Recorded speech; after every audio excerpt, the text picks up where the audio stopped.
The Zone Coverage Podcast Network.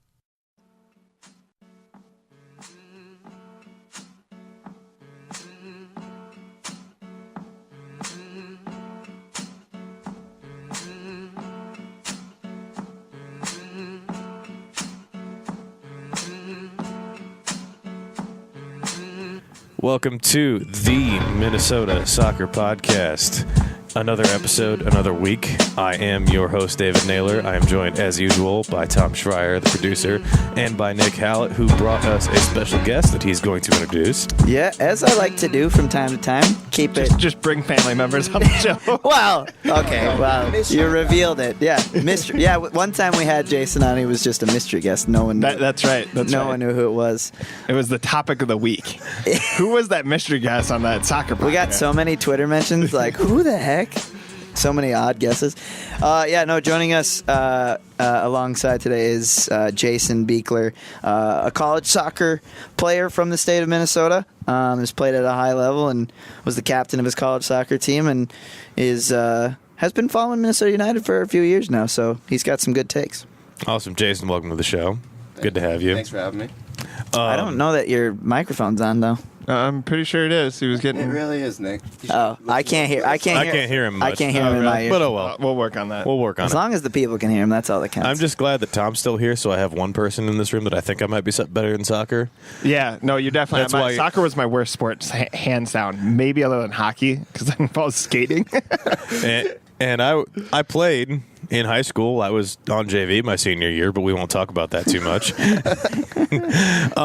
We should talk instead about that Minnesota United Soccer Club. Speaking of JV, Oh, wow. Woo, boy, starting off on the hot foot. They played a game yesterday, guys. Calvo would be upset if he heard that. He would be very upset. Let me ask you a question. What did you think of Calvo's comments after that United doesn't get enough respect? The comment that I made as soon as I saw them was that it was an interesting time to make the point. Right? Right? I get it, and I think that it's a fairly raised point that perhaps Minnesota United isn't treated at the same level as some of their colleagues, which was Calvo's point. If you didn't hear this after a point that was reported by assorted people in the locker room after the game, is that he wanted to talk about the fact that Minnesota wasn't respected and represented at the same level as clubs like Atlanta United, clubs like LAFC.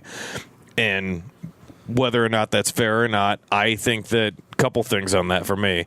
Number one, you're going to have that. We've seen that with the Timberwolves in years past in the NBA. When they've been bad, they haven't been relevant. We see that, like the thing that I saw most recently in terms of the NBA was the Kemba Walker of the Charlotte Hornets set the Hornets all-time scoring record last week. Yep. Most of the comments I saw about it is, wow, I don't think I've watched the Hornets play a minute this season. You're going to have teams like that in a league that's the size, particularly like the size of the that the MLS is growing to be, the size of the other major American sports leagues.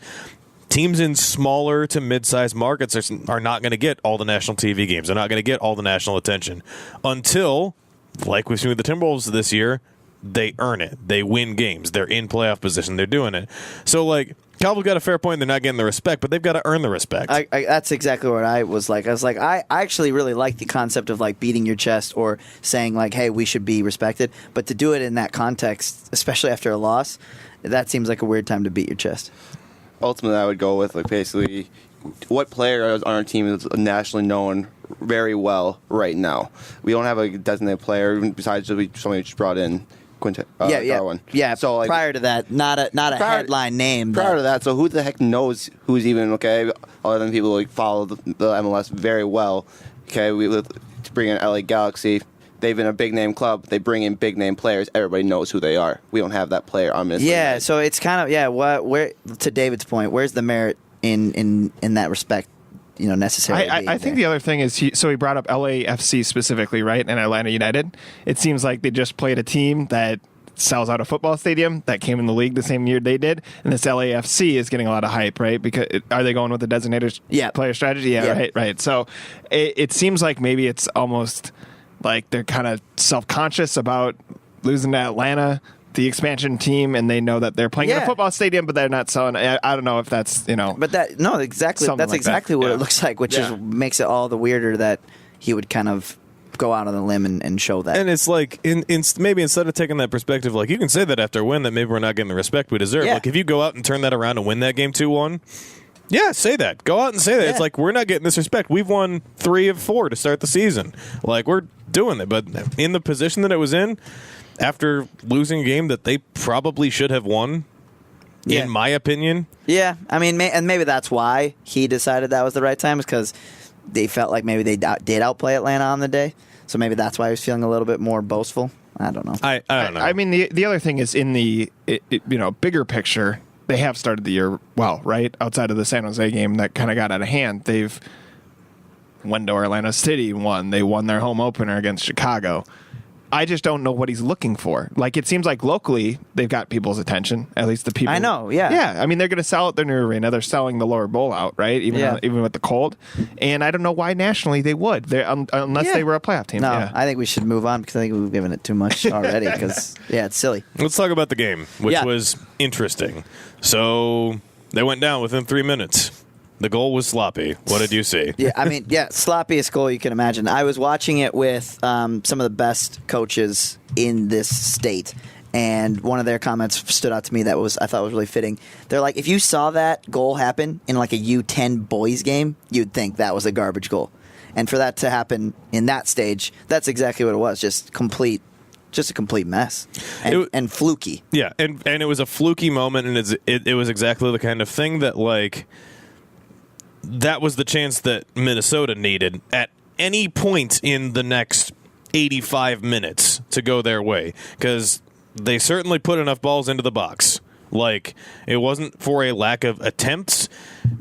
The quality wasn't there, but also the luck wasn't there. Like, it's something you have to acknowledge at least a little bit. A little bit.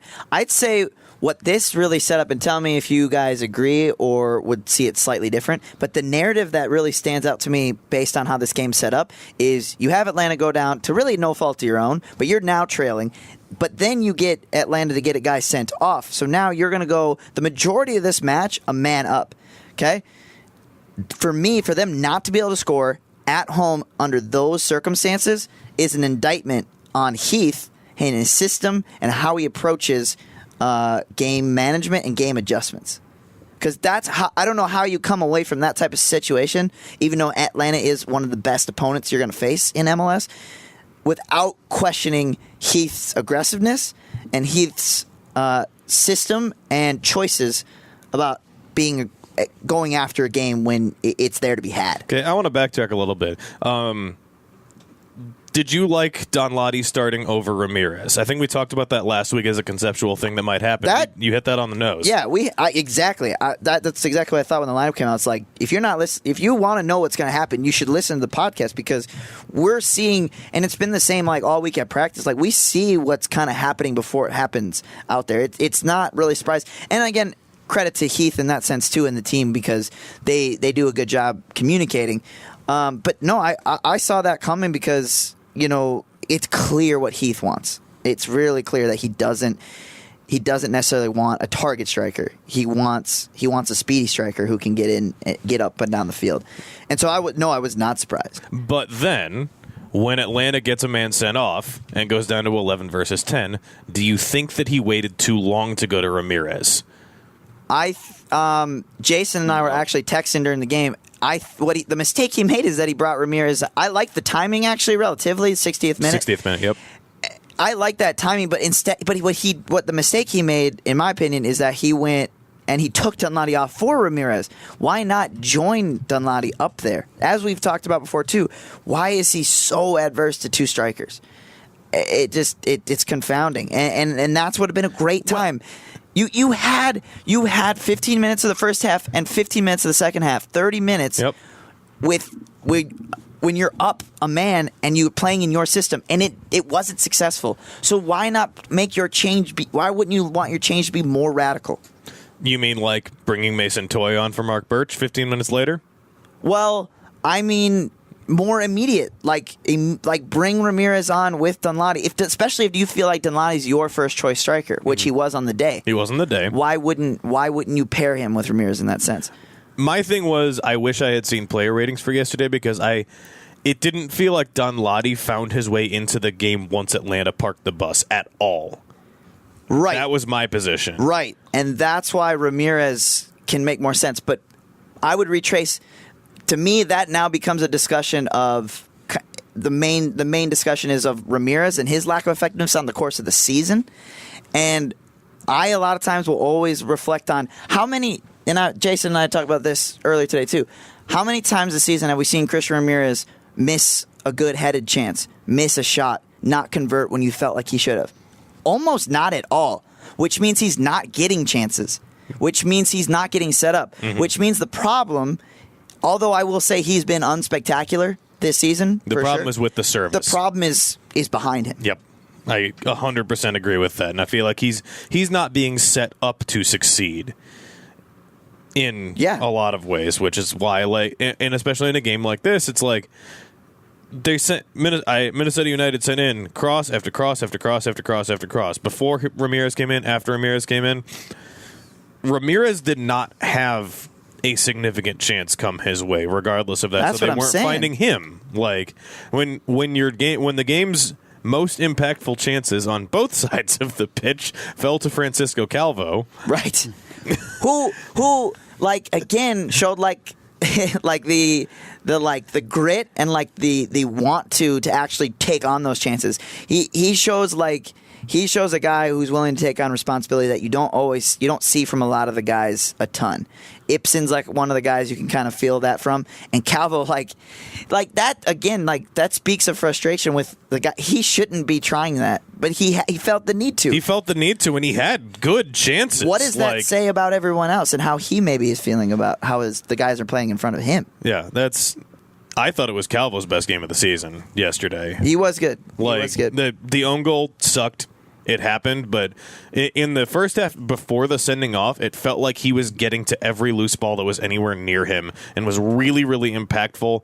A little, even like not necessarily in the back of the defense, but playing aggressively a little further up, like he likes to do sometimes. I was really, really impressed with his play on that front. And then he's in the right place at the right time for chances in the box, for headed chances, for a shot just missing the post. Like he was trying his best.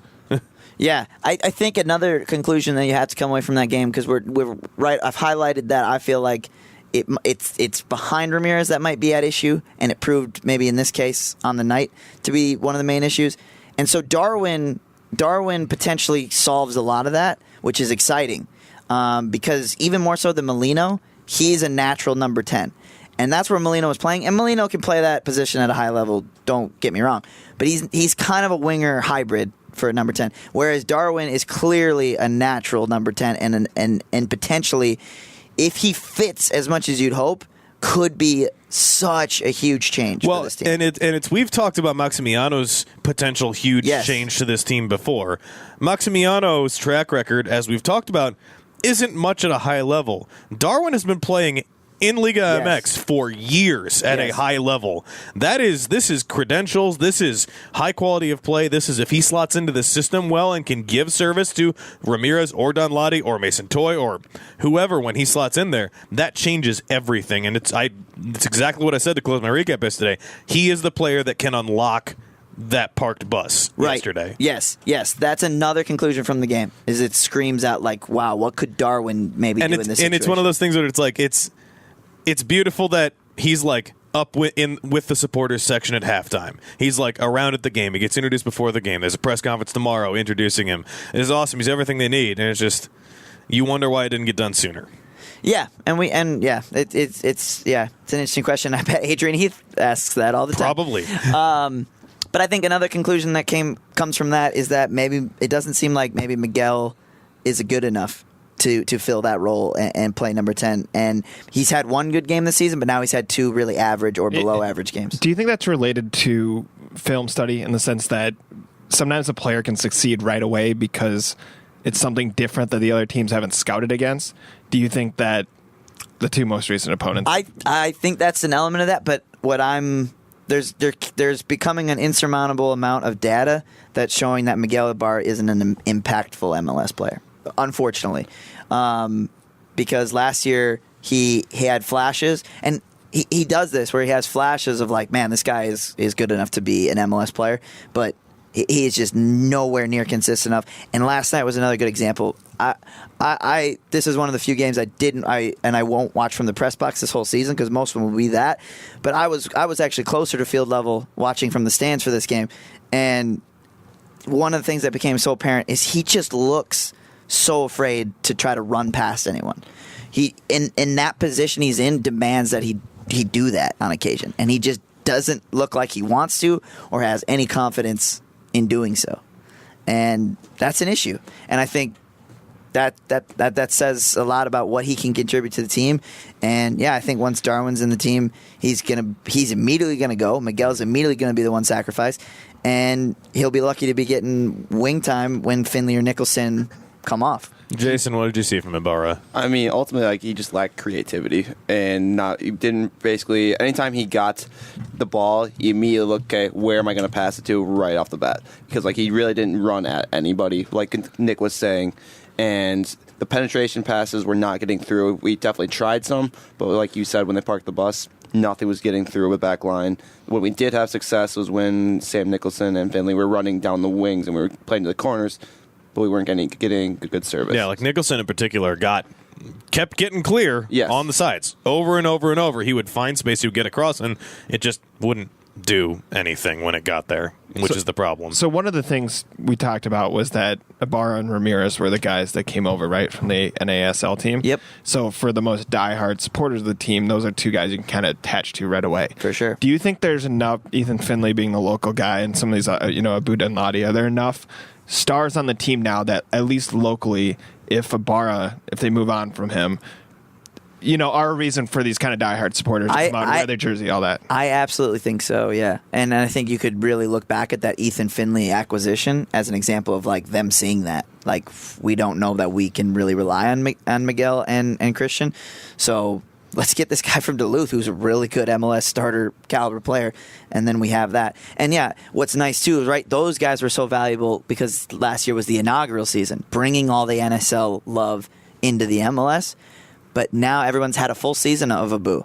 Every time Abu got on the ball yesterday, people were super excited. You could feel it. Yeah, okay. So you have Abu. Ibsen also from the NSL and clearly really crucial to this team. So there's Ibsen. Calvo, the captain of the team, nowhere near involved in the NASL, but he's very much the captain of the team and very much a beloved player on this team. So, sadly for them, they don't need to be relevant for this team to have fandom.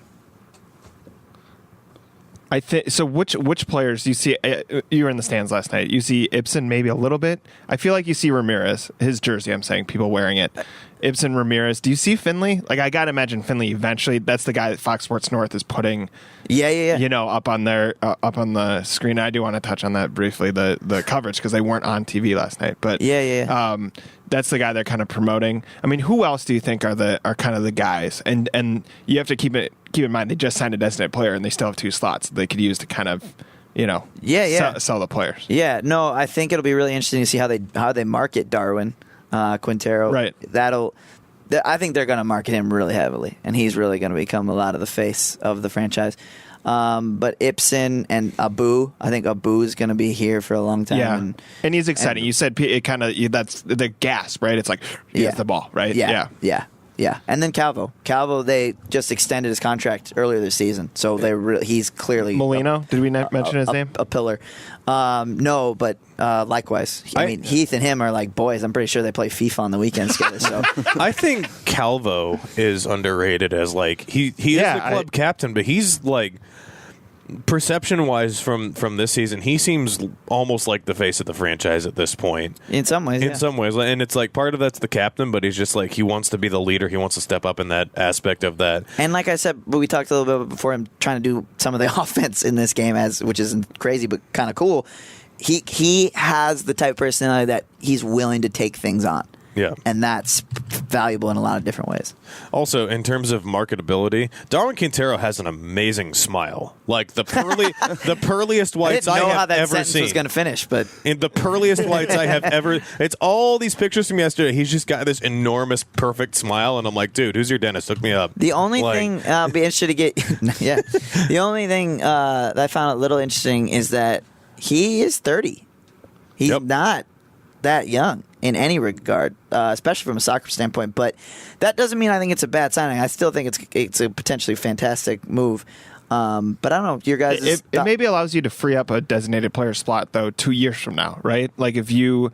I mean, what is? I know athletic. Well, when you see the finances of it, the reason they did it is because they got him for like incredibly cheap. So like Miguel Almiron of Atlanta, one of the best players in the league, they had to pay like $15 million, I think it was, for his transfer. Okay. And so in this, in addition to his salary, so you're paying $15 million to the club plus whatever you paid the player. Okay. Yep. And with Darwin, with Quintero signing, they only had to pay $200,000.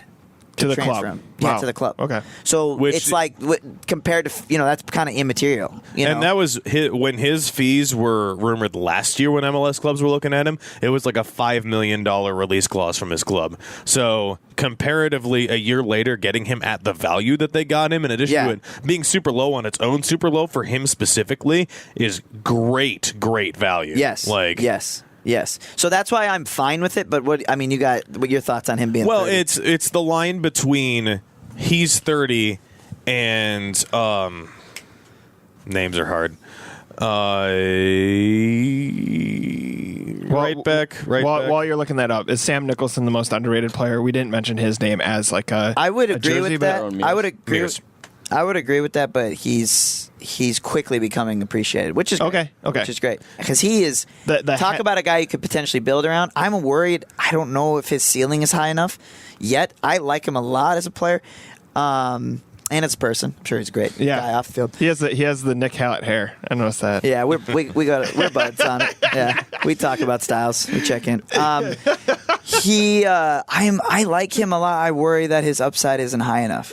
But could he be like? He could be really really dynamic. He seems like an energy player, though, right? There's like maybe grit is maybe the wrong word or whatever. But no. Yeah. He brings that too, which is awesome. If he can add like a consistent end product like goals and crosses, he could be a real because he's young too. He's 23. Okay. If he plays really well too, he could be an international for Scotland. So it could be because he's got a lot of motivation. Finley, I think, set him up with the header right in that Chicago game. Yes. And that stood out to me as something where it's kind of what he has to do, right? Just be in the position to score. He's not the guy crossing the ball over the. No, he should be. Like sometimes Finley and him, that goal is a good example of what both of them can hopefully provide for one another. Oh, really? Okay. Yeah. So Finley will sometimes be the provider, but Finley, as we've seen this season, also gets on the end and can score as well. So they should both be contributing in both ways, crossing like that and assisting in general, and being on the end of things and scoring. Okay, so back to the point that I was trying to make and then forgot how to say names.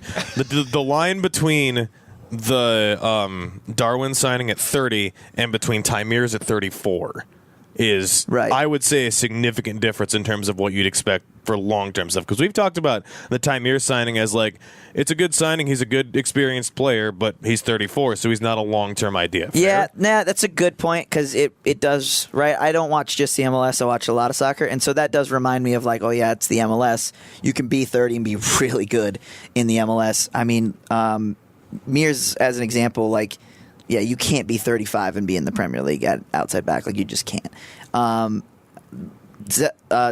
Ibrahimovic is a perfect example of what he did this week. He's 36 years old, and he just immediately comes in and stomps the MLS, like, and kills it. So, yes, I think that's a good point. Is like, yeah, at 30 in the MLS, it's completely doable. Get your tickets for when the Galaxy come to Minnesota. Seriously, because if you have not seen Zlatan Ibrahimovic's first goal, go get on the internet and go watch it right now. Yeah. It was unbelievable. Is that even possible? Is there anyone who hasn't seen that? I showed up at Easter lunch and my grandma's like, "How about Zlatan?" For the population of one in this room that hasn't seen it, can you describe it? If your grandma found him. I knew it. I knew that was guy. the answer. We found the one guy. So, oh God, like Ibra comes on at like 75 minutes. He's not even supposed to play that much. He just came off a torn ACL. Like second touch of the ball in the field, and he's probably 30, 35 yards out. Just hits it straight in. Might have been 40. the sniping? Yeah. It's unbelievable. It's like a goal that, like, I've watched soccer my whole life and I've never seen anything. I think I saw it on SportsCenter now that you. Yeah, it's kind of ringing a bell. Outrageous. Well, and it's the fact. One of the things that makes it so impressive is like, dude, why are you even trying that? That's crazy. It's like when Curry started like shooting threes from like crazy distances. Right. Everyone's like, that's a thing.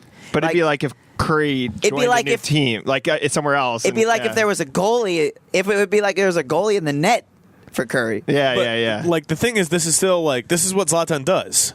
Like the Also single true. the single best goal I've ever seen from soccer is the goal he scored in the England-Sweden game, the bicycle kick from 50 yards. Yeah, dude, that's insane. That's the best goal I've ever seen. Period. Zlatan has like 7 goals, maybe even 10, that would be the best goal of a lot of people's lives. But he has like 7. This is what or he 10. does. Like he's like the perfect LA player. Yeah, like he is. Anyway, that's a different club, not this week. Or LA's the perfect city. For So Zlatan. for I remember this from last week. it's both. So I got some numbers that I think are fun from this game. Do you want to take a guess at how many crosses Minnesota United sent in on Saturday? My memory might be foggy or rather frozen, because I had to watch that whole game outside and I could barely feel any of my extremities. I would say 32. MLSsoccer.com has 50 crosses. 50 to Atlanta's 6. Yeah, did they count? They must be counting all the blocked ones then too. Yeah, it was. Yeah, They so definitely- many of them got blocked. Definitely counted those, but still, like it seemed like we were always trying to send in services and weren't connecting one bit. So Well, it's because the parallel stat to it is the clearances stat. Atlanta had 58 clearances Goodness. to Minnesota's 5. Yeah, there was. So did they really go into a shell? Like Yes. Yes. yes, Okay. definitely. Like that was the biggest turtle I've seen in a while. Is this anti-Heath to be aggressive? I mean, you mentioned kind of him sticking to his system, and it seems like he can be stubborn at times. Is that kind of against his mentality, or is this just a unique, perhaps an outlier in terms of the specific? I honestly feel like he shies away from being extra aggressive where it would make sense, and a lot of it does seem to be because he wants to stick with his system, which mandates this and that, and as we talked about, a single striker. But I don't know. I feel like he could throw caution to the wind a bit more. Well, and the other point that should be acknowledged, I feel, is that breaking down a team that parks the bus as hard as Atlanta did is really, really hard, even for the best teams in the world. And we see that in European play, especially in the Champions League kinds of stuff. We see that from bottom Premier League teams playing the top teams. It's the thing I was thinking with like teams like Arsenal of 4 or 5 years ago, Barcelona of years past. It's like teams, we're just going to put 10 in the box. And you have to do something about it.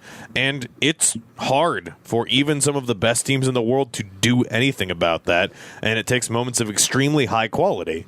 Yeah, Well, it's true. 100% following Manchester City. Like it's been happening crazy amount of times this year for them, and we're winning games 1-0 or even drawing 0-0. Actually, that hasn't happened too often, but City is. Yeah, but my point is going with Atlanta. Even though they're packing it in, we are also okay. They're really good at counterattacking as well, with all the pace they had up front. So I think there is some like merit to where he should be a little bit worried on counterattack with how gaps are in our back line. And that's not inaccurate, and it makes sense. But it's just like you can have 4 at the back and then still have 2 up top. You know what I mean? And that's why it's like, why not throw 2 up top? No, you're right. Earlier, because you can have 4 at the back, and especially in this case when they only have 10. Like, man, you could just see like Villalba and Martinez. Like, I mean, maybe not Martinez. He didn't seem to tire, which that dude's insane. No. I don't remember who tweeted it, but somebody tweeted that Martinez just looked bored for most of the game because he didn't get any of the ball at all ever. That dude is crazy talented. I mean, to bring up the 4 back too. Like, why do we need 4 back there right now? That's what I'm saying. So Like, you could easily. We saw it get towards the end when Calvo started to move forward, and then we only left Boxall back there, which was fine. But Yeah. still, we should have done that earlier. I thought. The other question was Minnesota finished with using only 2 subs. Who would you have brought on as the third change if you made a third change? Jace, you can go first. I don't know. I would probably have substituted Mears for Carter, just to give him a little fresh legs, especially with Tyrone coming off calf injury. Who else was on the bench? The argument that I saw, which I found interesting, would have been Coleman for Boxall, just to get another large dude in the box for all these crosses. That doesn't make any sense though, because you could have just put box all in, and then had because they kind of did that because I'm pretty sure Miguel was like the deepest guy back. Or it's like, towards the could you have gotten away with like putting on Kalman for like Ibsen and just like throwing him in there as a big body? That's a better way to put it. Yeah, potentially. Like, but I don't know. Did you hear this? Like, did you feel, Jace? Did you feel like the crosses were actually getting in anywhere? Because I felt like so many of the crosses just like couldn't get past the first or second defender, and they were just getting headed. They weren't balls that were actually like dynamic enough that it was causing Atlanta too many problems. And that's where like who was having a lot of those services. I thought Mears was trying a lot of those services, and even on set pieces too. Mears' service was not good yesterday. Yeah. And that's why I didn't really see the point of him continuing moving forward, basically trying to automatically force balls in. Try something different towards the 75th minute. We just kept continually forcing aerial balls into the box. And I think that's where like the lacking of Kevin Molino and the lacking of Darwin, because he's not eligible yet, they don't have confidence to go through the middle. And again, it's an indictment on where Barr is at and what he's capable of. the other number that I thought was interesting was the possession numbers, which obviously were very, very high for Minnesota. They'd been on the front foot before the sending off, ended the game 70.7% of the ball. And there was the MLS's post-game recap on their website has grouped by 5-minute intervals, so you can see like the flow of possession throughout a game, which I think is really cool. There was a 5-minute interval from I saw you tweet this out. 75 to 80, where from the 75th minute to the 80 minute, Minnesota United had 100% possession. Wow. They did not lose the ball for 5 minutes. And I mean, they were over 80% for almost the entire second half. Yeah. They had all of the ball. So that, not an excuse there. Like, and Atlanta didn't try that hard on the counter once they got out. I mean, their best opportunity on the counter was in like the 94th minute, because it was the first time they'd gotten out that far. I think if you're Heath, you take away from this that you got to find a way, because there's plenty of opportunities where, well, like you talk about watching a team's game film. Now, if you're playing Minnesota United and you go up, how do you not go, well, we could just park the bus? They can't score if we do that. So I think this is something that Heath's got to take away and be like, wow, we've got to have a plan A, B, and C if people are parking the bus against us, because right now we don't show that we can get through that at all. So that's a pretty big step that Heath has to consider. So you focused on one player, but how is the mentality, or what do you think of the mentality in the locker room, in the sense that, do you think they're going to react well to a good start relatively, and then potentially kind of a dud of a loss that may have repercussions, at least for the next couple games here, because teams may see what you're saying and be like, Atlanta may have found a blueprint to beat United? I think they'll be saved because they can kind of write some of this stuff off, right? They can write off the New York game because they were missing so many starters. They can write off this game a little bit because it was a little quirky, and maybe they were really unlucky because they did try to cross it in a ton and and maybe got unlucky on some other things. Maybe the weather played a little bit of a factor, a little weird game, weird goal that got scored on them, like just bizarre goal that they lost on. At worst, that game should have been a draw in a lot of ways, considering. So I think they can write off a lot and write it off because Atlanta's one of the best teams in the league. So you can maybe write off the last two games a little bit. And so then you go into your next game pretty much full starters. Jerome Thiessen will be healthy, you would think, because he was questionable for this. And then you're adding your most expensive player you've ever had in your team's history. I think that gives you another nice boost. So if they can do it mentally, I think you can still kind of hold on to some of that early season confidence going into the next game. But you're running short. Running short on that. You're gonna exhaust that pretty soon. So speaking of said next game, Portland Timbers next week. Yeah. Portland comes into the game winless on the season. They've gotten 2 draws, and that's it. Goal difference of -5. They still have only played 2 games? They've probably played 4. Lost 2, drawn 2. Oh, gotcha, yeah. Lost 2, drawn 2. Well, then, yeah, no, it's very ideal. Mm-hmm. And they drew 2-2 with Chicago, who Minnesota's seen already this season on that bodes Saturday. well. And Chicago had a lot of the better of that game. That from really what the bodes stats look well. like. So that's like Portland looks like a game as opposed to many years past where the Timbers have been a really strong team.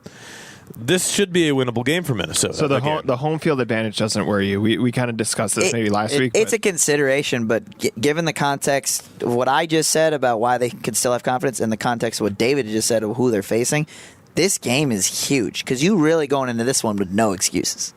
And yeah, obviously it's away, which isn't less than perfect, but it's a small thing. Yeah, because I think we maybe said this last week, but you got Portland and then Seattle, which plays in a football stadium, notoriously, tough place to play before coming home against Houston. So it seems like this game is maybe pretty not must big. win, but in the Honestly, inching toward that category. And I think there's no way you don't come out of this game with you've got to feel pretty clear picture of what this team is. Obviously, that goes without saying, right? Because it'll be another game more data that we've seen. But given what they've gone through this season, I don't know if do you guys agree with that? I really feel like after this game, we're going to be able to come out of it and be like, we can really see what this team might be for the rest of the season. I'm more excited to see, because we have, Tom said, basically, these are notoriously tough places to play going into Portland, going into Seattle. Quest Field, right? Well, it's CenturyLink now, but My bad. the same. Yeah, whatever. it's the same field, company. same yeah. field. I still got my Quest login. Yeah, nice. But no, setting into that atmosphere, Portland Timbers still have a great group coming out to games for them.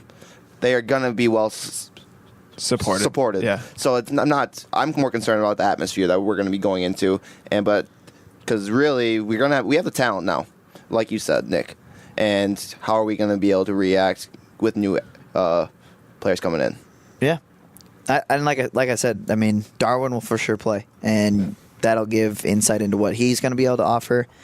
And the back line's going to be fully healthy. I don't see how Tyson doesn't play. Yep. And this is a team that is clearly not on high form as it regards to Portland. So Darwin was announced by the club finally on Friday, I believe, Friday or Saturday. Was it? It was I think it was. It might have been Saturday. Weekend. It might have been was Saturday morning. So it was Saturday morning that the club finally, after Ibarra puts a picture of his locker on Twitter, and the supporters group all meets him at the airport on Thursday night. I should have gone. I wish I had. Club finally actually announces him on Saturday. They introduced him at the game yesterday, and they'll be having a press conference to formally introduce him tomorrow. Yeah, I will be at the press conference. What do you guys want to know? I mean, is there pressure being the first designated player from United? Maybe it doesn't matter. Maybe we'll look 10 years from now and be like, I would, ask him that's a good question, and the way I would phrase it would be like, how much pressure do you feel knowing you're the one designated player on this team? That's a good, it's a good question. I don't, be a question of his mental state. The other thing that jumps to mind is that it seemed like our weather was normal again, right? It was in the 50s, 40s. He'd be coming into a situation where it's not, what was it, 25, 30? Game start was 25, and it finished at 50. I wonder if that's a concern. I mean, most soccer players probably aren't playing outside in freezing temperatures. Yeah. Well, I mean, it's going to go away pretty quick. Yeah. You say that, and then it's supposed to be high of 30 the whole But maybe. Yeah, but the next few games are away, so by the time they're back. And really, those are probably not that much more. It's probably 40, right? And raining in some of those in Seattle and Portland occasionally. But more to the point, what about Minnesota enticed you? I mean, it is a mid-sized market. It's kind of a growing soccer community. I mean, there's certainly fans here, but, kind of a growing soccer market. And they played their first ever game last year in the snow, right? I mean, there's this chance that you're playing Houston in the cold. Probably unlikely, but you're playing Houston in the cold. I would wonder what he feels are his best strengths that he's bringing to the team. Does he feel like it's his scoring ability? Does he feel like it's his playmaking ability? Does he feel like it's his all-around game? It'd be interesting to know. Jason, anything you're thinking? I would be more or less worried about what the heck he's going to bring to us, because he is a designated player that we don't have, and we need goals to be scored. I think the other question, and it's hard to ask players this because you tend not to get a great answer, but what do you like about the team in terms of its roster construction? Who stands out to you as someone who could help you as a player, and then maybe just some more insight into these other guys that we discuss on a weekly basis, and kind of, what he thinks about them. I think it's interesting to see an outsider's perspective when they have skin in the game all of a sudden and have to play. Yeah, that's because he was at the game and watched the game yesterday. That's kind of what I'm wondering is what did you see from the sidelines? And obviously, that leads into what did you want to change? What can you step in and fix? And those are good questions, but I wouldn't ask those because, he can't be like, dude, I thought our defense sucked, and I thought our outside mids were pretty good. He can't. Also, he can't say anything other than company lines on all those questions. Two thoughts there, though. First of all, it'd be interesting if you ask it open ended, see how he responds. Right? He's probably not going to say anything negative, but what does he emphasize on his own, right? What direction does he take that as? Hey, you looked at it from the press box. The other thing is I am curious over the course of time, you will find that out, right? I mean, whether naturally if he has an outburst after a loss or just talking to him in the locker room. And I think that's something beyond just the press conference. I'm curious what he has to say there because I feel like you can learn a lot about the kind of the team from essentially an outsider's eyes. Yeah. Cool. Well, with that said, that's most of what we've got to talk about this week. Nick, did you have any other pressing soccer stories that come to mind? We got our Zlatan mentions in, which I think was important. Because that was stunning and definitely the number one thing in soccer that happened this weekend. So. I have one thing for you, and I think you guys know where I'm going with this. Game was not on TV because of the Wild and because the Twins were on. I think generally, given that it's a younger crowd probably that's watching soccer and probably savvy enough to find it, if they want to watch the game, it's probably not a huge deal. But and it seems like they had to make a decision. Do we want to be on Fox 9 Plus, which is kind of an odd place to regularly see a sporting event, right?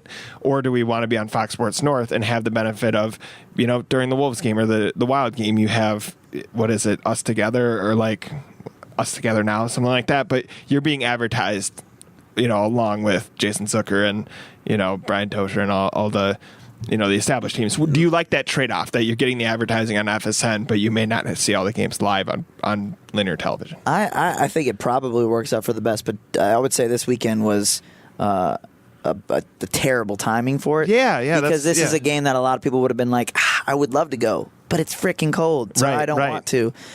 What a good game to stay in and watch. It's against Atlanta, a team that's really interesting to watch, and we kind of have a rivalry. United has a rivalry with. So I think that timing was really, really unfortunate. Do you know? I mean, it seems like this is probably rare, given that there's 5 games left in the Wolves season, something similar with the Wild. It seems, and then this is obviously a time where there's lots of things. Crossing. Where eventually it's going to be just Twins and United. And I imagine that'll probably flow exceptionally well. Yeah, and I would bet that most of United's scheduling requests to the league were to avoid Twins. I'm surprised that an ESPN or a national. But even then, you'd have FSN Plus, which would work out. Yeah, and I understand the same thing happens on a national stage, but I'm surprised this doesn't get picked up nationally. This game because it is. I thought it might. Yeah, I thought it might too. But you had the LA game, right? So it was never gonna toy with that one. It was never going to Mason toy maybe with this that. Maybe this is all Calvo was talking about. We don't get respect. We don't get on television. There you go. That's why he went full Rodney Dangerfield. Not wrong. Yeah. It's like, and we talk. I didn't look at as much in terms of Minnesota United this year, but we talk in the NBA schedule every year about how many national TV games a team has, how many whatever. The Timberwolves had 4 games on national TV last season, and they got up to 16 this year. It's just one of those things that's when you change that perception, when you change the players you bring in, when you change the winning culture, that stuff comes. Yeah. So do it on the field. Do it on the field first. If we shouted out one great goal to Zlatan Ibrahimovic, I would like to also shout out Christian Eriksen's first goal and only goal to this morning. Jason saw it. I didn't see it. In the Tottenham Chelsea game, which my boys won 3-1. However, Caballero, what are you doing? He fell down. He fell down. You're right. He was stunned at the way the ball was moving through the air. That and it did have a really funky curve to it. But your goalkeeper, for those of you, obviously you're not watching anything right now, Christian Eriksen takes this shot from about probably 23, 24 yards, doesn't get closed down enough. Willie Caballero in goal. It goes straight into the middle of the goal, right under the crossbar. Caballero standing up and just falls down. Interesting. I can't comment. I didn't see it myself. It was the play I would like to. It looked really dumb. I mean, Caballero definitely looked dumb. The play I want to give most credit to is the hustle play from Dele Alli to save it because there was a poor cross coming from the Trippier, and Dele Alli had a dead sprint and barely saved it. And lost the ball when he saved it the first time, but clearance got blocked out, which led to the goal. Yeah. which was awesome. And then Dele Alli scored 2 goals, the first of which was good, the second of which looked like the goal from Saturday.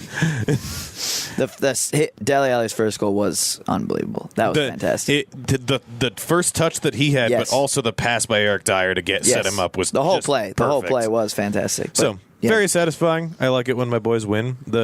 That was the first time Spurs and possibly guaranteeing themselves Champions League possibly for next year. That was huge. That was my favorite stat from that game is that was the first time Spurs have won at Stamford Bridge since February of 1990, 1 month before I was born.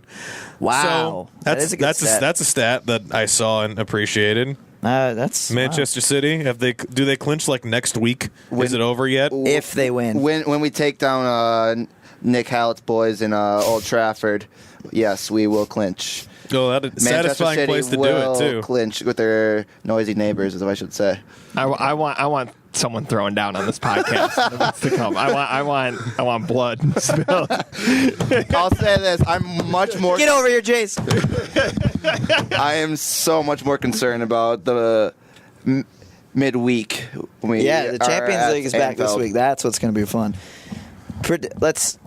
Do you think? Are you too homer? Can you not table that for a prediction? Do you think City's going to go through against Liverpool?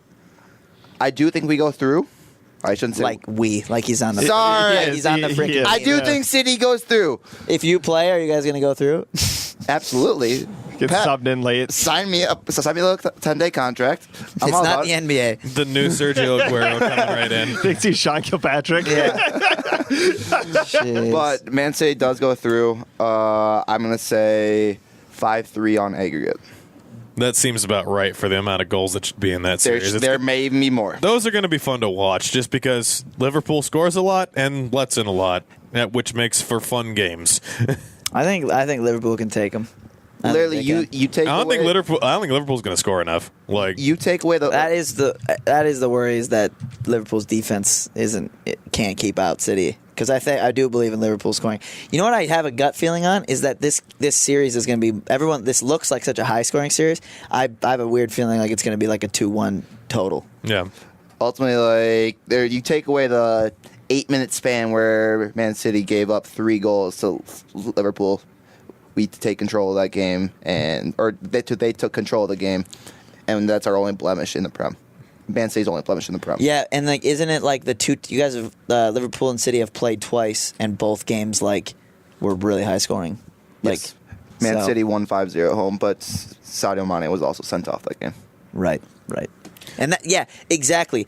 That game was completely thrown off by that. Yes. That game could have been way different if Mane doesn't get sent off. And then the other game where Liverpool's full strength, they're the only team to beat City this year. Boom. It's going to be fun. One last Minnesota United note. I can report via zone coverage colleague Tim Fakeless that Christian Ramirez, Francisco Calvo, Darwin Quintero, and Sam Nicholson are courtside for the Wolves game tonight. And the Wolves are getting the crap kicked out of them right now, so I blame the Minnesota United players. Damn it. Wow. That is not on them.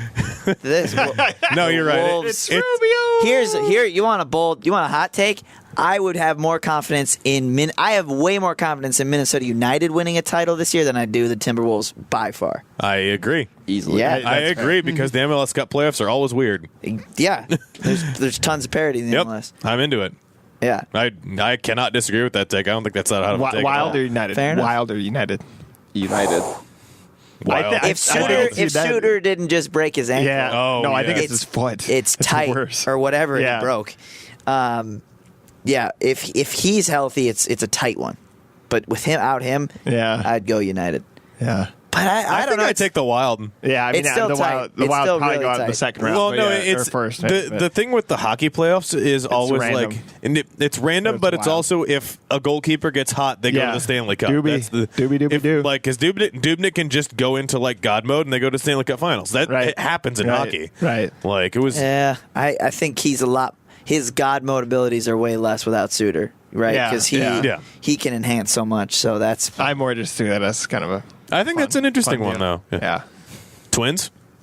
You think Twins go to the World Series? Twins are decent. Twins are going to be pretty decent. Yeah, so the Twins have 3 bad teams in their division, right? So it's the Indians probably are the best team hands down in the division, but the Twins could be a wild card, and there's an off chance that the Twins just take advantage of either the 3 teams in their division or a team like Baltimore, which they took 2 or 3 from and went into 11 innings in the other game. That those wins add up, right? And then you can maybe take over the division. The Twins are good. They're not Yankees, Red Sox, For sure. Astros good. Yeah. No, they seem pretty good. All right. That about covers it. We've covered all the sports. We've covered all the soccer. We together, or whatever the hell we together now.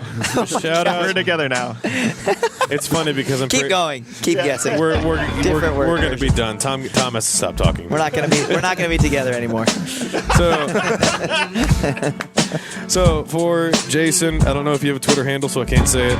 It's at Beekler7 for all you ladies out there want to follow me. Slide into these DMs. Get in there. For Nic Hallett at Prince Hallett, Tom Schreier at T Schreier 3, myself, David Naylor at Prof Cedar. This has been the Minnesota Soccer Podcast. We will see you next week. Peace.